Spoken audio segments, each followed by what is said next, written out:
Good morning. Welcome to another day. It's a good-looking Friday, TGIF. My name is Tony Nias, and we have another edition of Frank and Candid today. Today is a special day for us. We're going to have a guest for a conversation.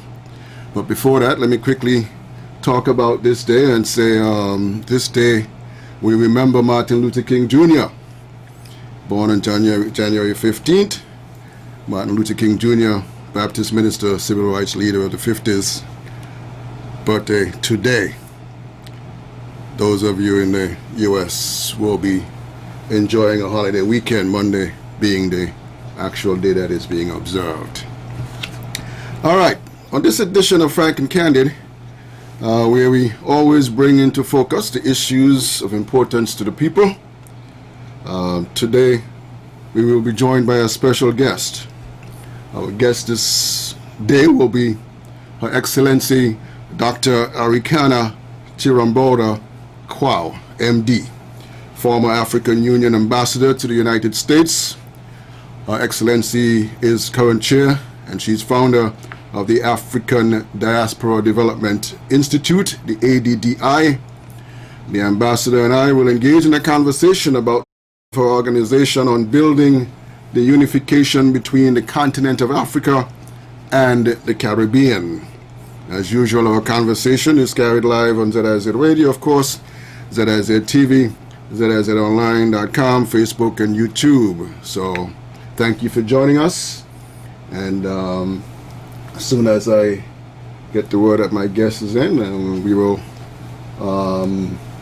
begin that conversation. So we are standing by to be joined by the Ambassador, Dr. Arikana Chihambori Kwao, MD. All right, so should be an interesting conversation with regards to the continent and the diaspora. We'll talk about all of our plans with regards to that institution and the diaspora here. It's a Friday, like I said, and usually we let the Friday be a free Friday, but due to the fact that we have this conversation coming up, we won't be really taking any calls, but the ambassador and I would, I'm sure, be bringing forward and that people in the diaspora, especially those of us here in St. Kitts and Nevis, would be happy to hear about and will be of some interest to you. So we are standing by for the word that the ambassador is ready to talk to us, and then we will go from there. When we left last, just quickly, we talked about what was going on in the U.S. with regards to Donald Trump, and now he is only the first, or the only, President of the United States to be impeached twice. And what happens next is that moves to the Senate for a trial, and I guess in the coming weeks we'll figure out what happens with respect to that. As GQ and I was talking before, we are keeping our eyes on St. Vincent and the Grenadines with respect to the volcano and the activities there, and we are hoping for the best. Well, let me see if we have our ambassador. Ambassador, are you there? Okay, I don't think we have. Can you hear me? Are you with us? Yes, I am. The technical difficulties there, but we should be. Ambassador should be with us shortly. We're trying to make the connection. The thing with technology, it's unpredictable too. So just bear with us, and we will get going with the ambassador. She is in Washington, D.C., and our conversation using technology will happen shortly. I have no doubt. All right, so stay with us, and we'll bring you that. As I said, we're keeping our eyes down south on our brothers and sisters in St. Vincent and the Grenadines to see what kind of activities happening down there with respect to the volcano. And like we just talked about, you never know what people would do, right? I'm on the call. With respect to their own adventures. I can see the guy. That's an interesting story there. All right, guys are still working. Stay with us. Yeah. Hold on a second. There's an interesting conversation coming up, so stay with us. And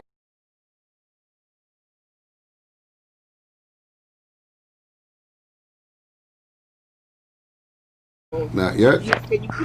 All right. Good.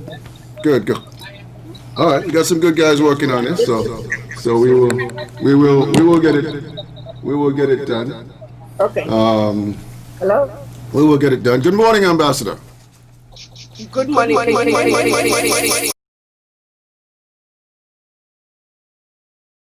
Ambassador, you hearing me? I'm in.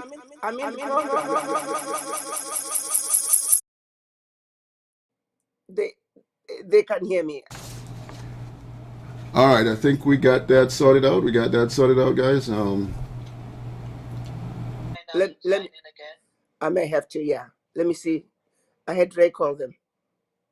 All right. So let me reach out to the ambassador again. Good morning, Ambassador. How are you?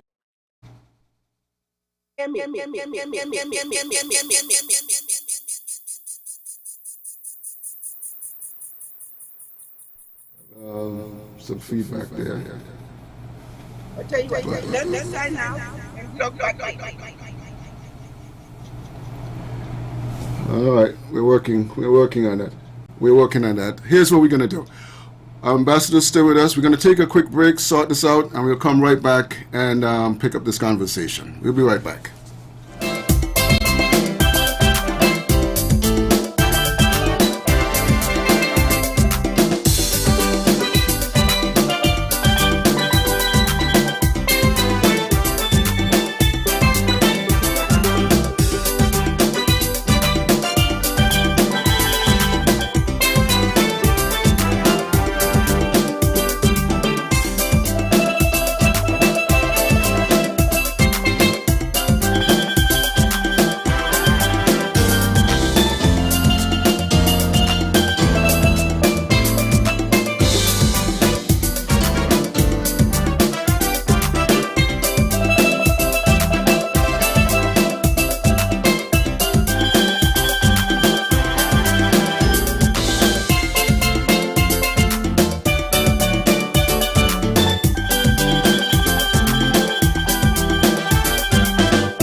right, welcome back to Frank and Candid. I'm Tony Nias, and this morning we are having a discussion with the ambassador, and it is Her Excellency Arikana Jimbodo Kwal, MD. So, I've said it already, good, but Ambassador, good morning. Welcome to Frank and Candid. Good morning. Can you hear me?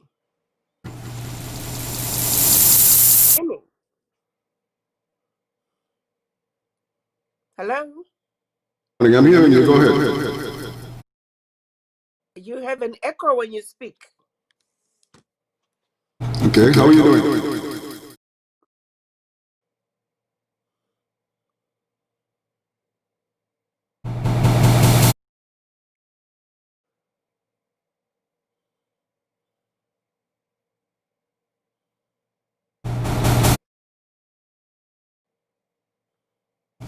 Seem to be still having some technical difficulties with your line coming through.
welcome back to Frank and Candid, and technical difficulties and all. All right, let's go back to the ambassador. Ambassador, good morning again. Apologize for the technical difficulties and the delays, but let's see if we can move along here with our conversation. How are you this morning?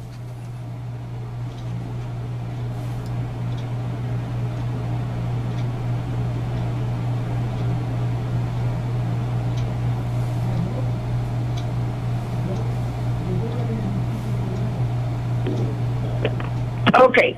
Yes. How are go ahead. you? I'm fine. Go ahead. How are you doing?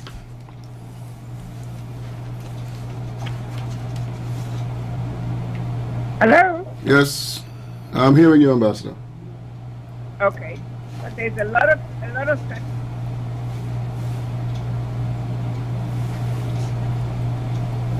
Like you're in the ocean or something. I'm here. I'm here. Sounds like waves.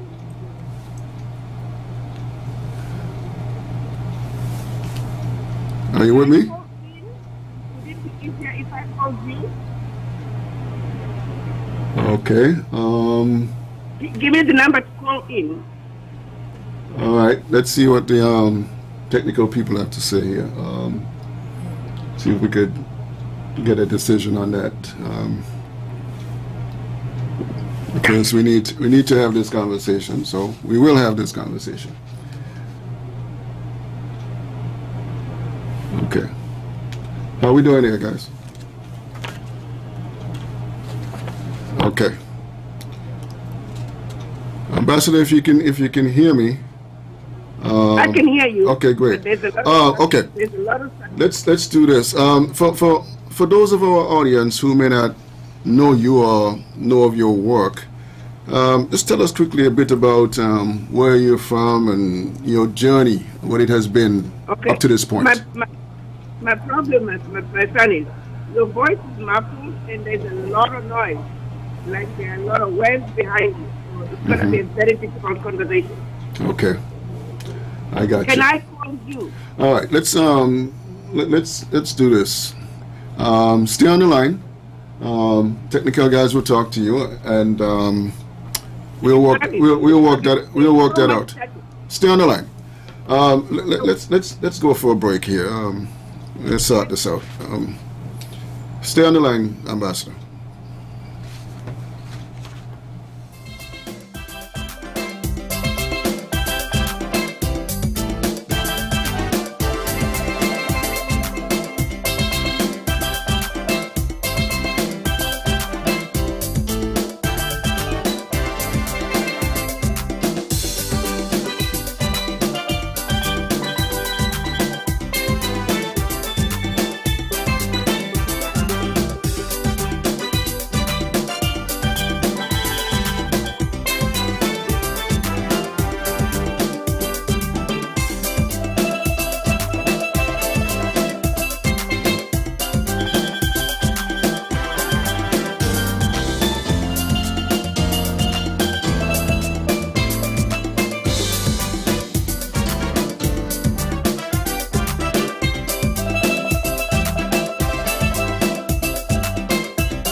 welcome back to Frank and Candid and all the technical difficulties. I believe we still have the ambassador on the phone. Is that right?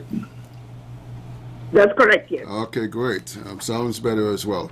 Okay, let's quickly talk about you.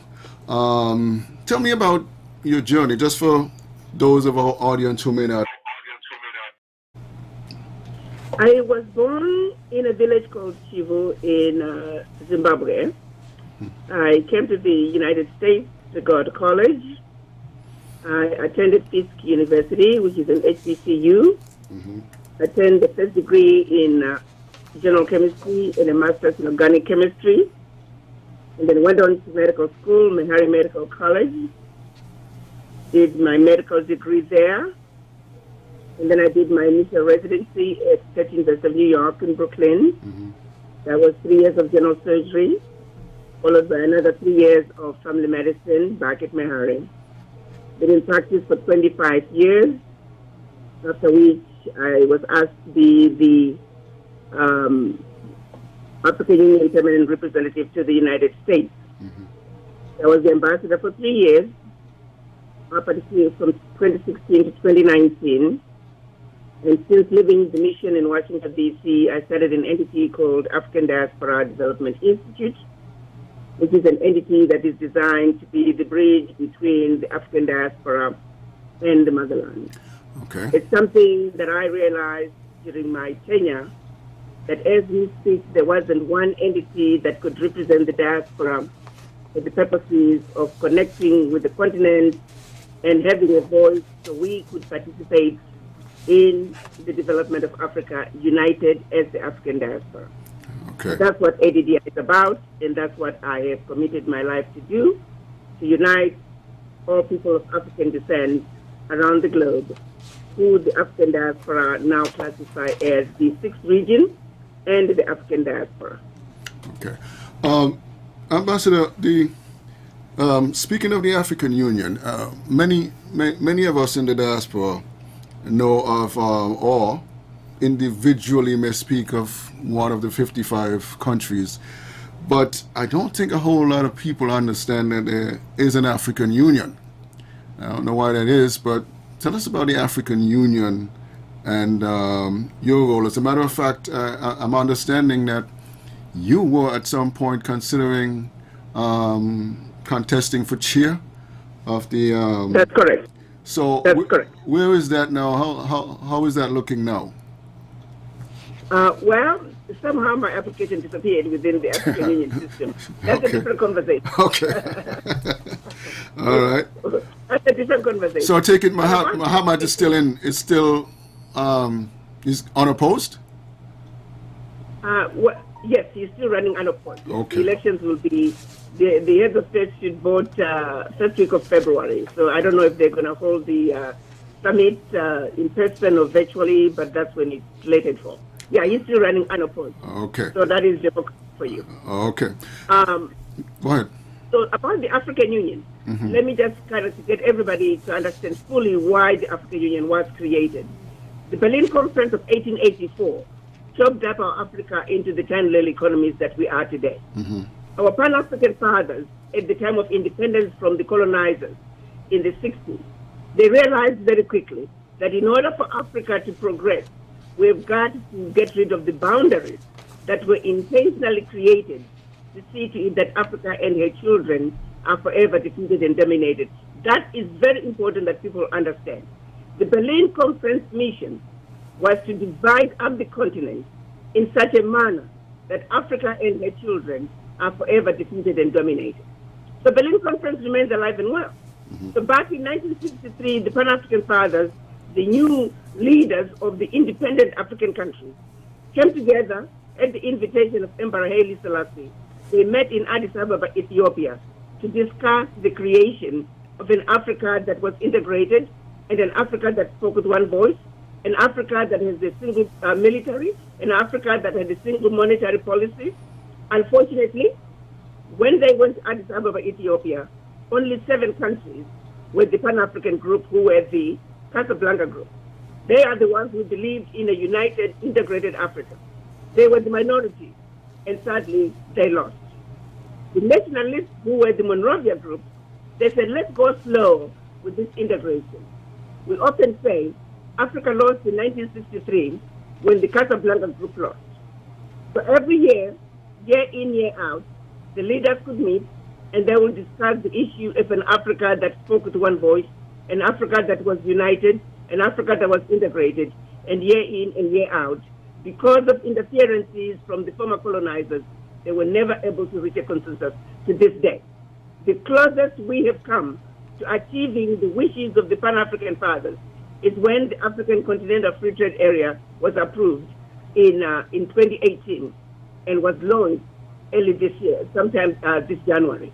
That is the closest we have come to realizing the dream and the wishes of our Pan-African fathers. Mm-hmm. The wishes for which, if we do not accomplish what our Pan-African fathers started to do in 1963, we will never make it as a race, we will never make it as a people, we will continue to be dominated, we will continue to be exploited. So the African Union was designed to be the entity that can speak with one voice for the entire continent. But unfortunately, we are nowhere near being in that position where the African Union can truly represent the continent and be the voice that can fight back, push back, and represent all people of African descent. Black people on the continent, as well as black people around the globe. That is what the African Union is supposed to do. But the African Union has not been able to accomplish that. Mm-hmm. That goal is in the hands of the African Union Commission Chair. That is the entity, that is the chairperson who is responsible for implementing decisions that are agreed upon by the heads of state. Gotcha. So yes, implementation remains a problem, but African Union's role is to represent the continent if it was to function like our forefathers wanted it to function. Okay. All right, let's talk about the African Diaspora Development Institute, the ADDI. Let's go into the whole structure, the mandate, the mission. Tell us about that. What are you seeking to do? Like I said, upon leaving the mission in Washington, D.C., one thing was very clear to me, was that we are not organized, we are very disconnected as black people, that the reason we are the most disrespected race on earth is because we are not united. Mm-hmm. It's because we are failing to pull our financial resources together, just like other ethnic groups have done. So unity among black people is something that is paramount. Unity among black people is something that is way past due. Unity among black people is something that must happen, and it must happen now as a matter of urgency. And so ADDI is the entity that's going to encourage us, black people, to unite for our sheer survival. An entity that's reminding black people that we are the mothers and fathers of humanity. An entity that is reminding black people that we are all Africans and that we are inheritors of one of the most amazing continents on earth, and that what is in Africa is your inheritance. That you need to stand up and defend it, that if you disregard that, you will be giving up the inheritance, not only your inheritance, but the inheritance of your children and generations to come. ADDI is saying, children of Africa, you are put to sleep intentionally, you are brainwashed intentionally, you are made to believe you are inferior to all other races intentionally. ADDI is saying you have been lied to. Understand the lies for what they are. You are the origin of humanity. You are just as good and as intelligent as anybody else, and that we are going to wake up and unite, just like other ethnic groups have done, for the purposes of our shared survival, and that we no longer will accept being treated as the scum of the earth. Instead, we should be put on the pedestal, the tallest pedestal, as the parents of humanity as we know it. Life as we know it began in Africa, and therefore the world must respect Africa. Mm-hmm. Nobody will respect Africa unless we demand that respect. And for us to demand that respect, we have to speak with one voice. Unity is what this moment is calling for, unity among black people, and ADDI is on a mission to educate, to inform, and pave the way for the children of Africa to reconnect with the motherland. Right. I understand, as I look at ADDI, you're trying to make that link, and you're trying to, through ADI, I take it that business people or people interested in business, doing business in Africa, getting projects in Africa, you would kind of facilitate that, find a way through that. But let me ask you this, though. I am told that it is easier for a white businessman to get a contract for a project in Africa than a black businessman from the diaspora. Further, it is also said that a black businessman is better off picking up a white man on the street and taking him to the negotiation, and he would have a better chance of success. Have you heard that? Oh, yes, absolutely. Unfortunately, it's not even just that. Let's take it home. Let's take it home.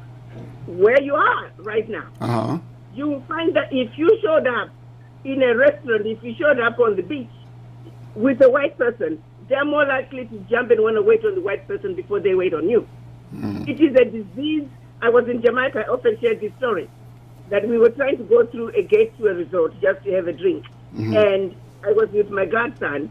Me and another minister, we were nicely dressed, looking very officious, at least we thought we did. The young man who was at the gate just, sticks his head out and says, "Do you have a VIP pass?" Of course, we didn't know what a VIP pass was. The minister says, "Well, I am the VIP pass."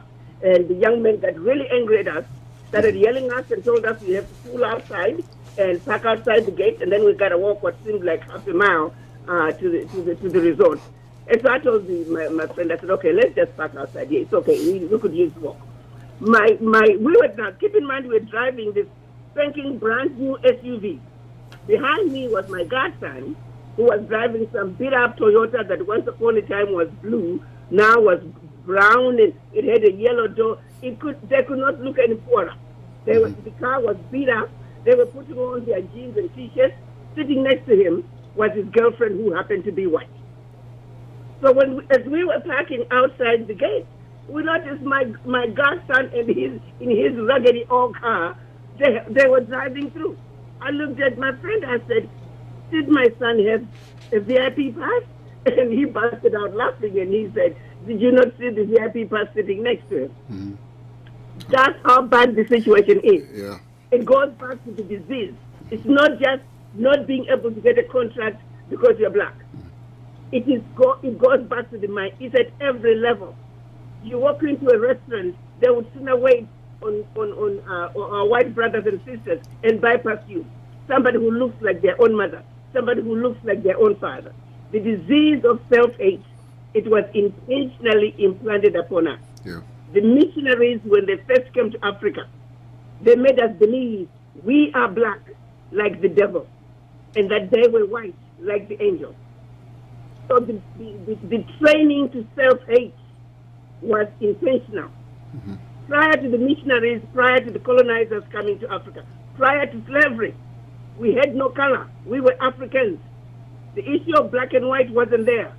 The issue of black and white was introduced for the purposes of making us feel inferior. I want every black person to understand that.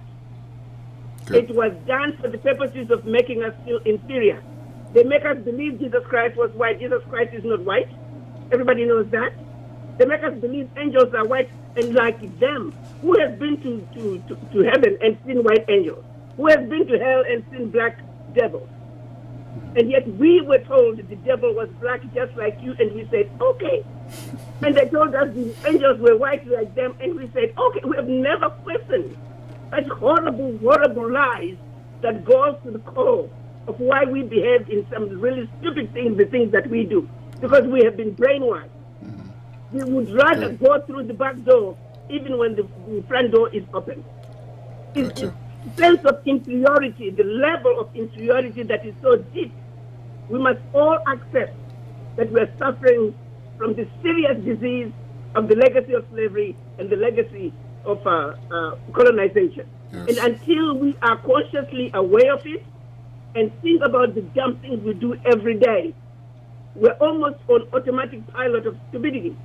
Because when it comes to that issue, we must realize we're suffering from this disease, and it's something that we got to work on an individual basis and continuously remind ourselves that we're just as good as anybody else. Well, and we don't need validation from a white person for us to succeed in anything that we do. Right. But we were trained and programmed to think that way, which is very sad. Right. And therein lies the challenge for the African Diaspora Development Institute, the ADDI. I understand you now have an office in Antigua, and you're trying to spread out around the Caribbean. How you doing that? What we are trying to do is opening offices throughout the world. It's not just the Caribbean. Okay. So we're opening offices in the United States. We're opening offices around the world. Okay. So Antigua, we happen to have had favorable conditions. We have a team now that is very organized, and we actually been working on having our first diaspora bank out of Antigua. So we happen to have had favorable conditions. So we go to whatever island that's going to give us those favorable conditions and expand that way. In Africa, Ghana has reached out. They would like us to partner with the city of Cape Coast and participate in building the first ever city of return, which is a wonderful thing where the children of Africa can now say, I want to go home, and Ghana is saying, you are welcome. So we'll have a whole city that is the city of return, a place where descendants of the formerly enslaved can come home should they wish to. Okay. So we will expand to the extent that those countries are welcoming us and creating conditions for us to have a home. Okay. I quickly want to talk about, you just put out a book that you've written titled Africa 101, The Wake-Up Call. Tell us why that book was written, and what is the story you want to tell there? I read the book because I realized that as black people, we did not understand our history. We understand the history from the perspective of those who set out to exploit us. We understand our history from the perspective of the colonizers. They wanted us to know the history their way. A lot of it was lies. There's need to undo the lies. There's need for us to understand a fuller understanding of the world order, a full understanding of how the world financial systems are set up to see to it that all black countries around the world will never succeed. The trade policies, international trade policies, completely against, look at the Caribbean. Why aren't we manufacturers? Why are we always importing and not exporting? Look at the continent, Africa. We're always sending out raw materials, only to turn around and be consumers of the value-added products. Why can't we add value to our own products and then export value-added products? The trade policies make it impossible for African countries to do that. It's all by design. Why is it that all these centuries, there's not a direct flight from the Caribbean to Africa? It's because they want the Caribbean people to fly into Europe, spend your money, before you can finally come to Africa. By the time you think about going to Africa, you're not even going to make it. You're just going to end up in Europe. Everything was designed to siphon wealth out of black people. In the Caribbean, black people on the continent. Look at all the geopolitics. We have to understand it. So I wrote the book to shed the light into what is really going on. So I hope that people can read Africa 101, and I call it 101 because it is first level, basic level understanding of Africa, your history, and what is really going on, how your history affects you today, because there is a disconnect where people think, oh, Berlin Conference is a thing of the past, oh, this happened is a thing of the past. No, those were strategies put in place to make sure that we are forever defeated and dominated. Understand that. What should infuriate us is the realization, for example, the Berlin Conference, over 130 years later, we have not been able to undo it, undo the damage, so we can move forward as the black people. So Africa 101 is saying it like it is. My brothers and sisters, this is what has been done to us, and this is what we need to do to get out of the doldrum, the conundrum that we find ourselves in. So I urge everyone to have Africa 101 in your home. Sit down. Every chapter is a specific lesson to be learned. Discuss, have conversations with your children. We, this generation, when we leave this earth, we want to make sure that our children understand exactly what is being done. We are not going to finish the fight, but they have to continue that struggle. So Okay. please, I urge everyone to have a copy of Africa 101. Go to africa101.org Right. and get yourself a copy and begin to have those necessary, much needed, important conversations with our children. We Okay. owe it to them.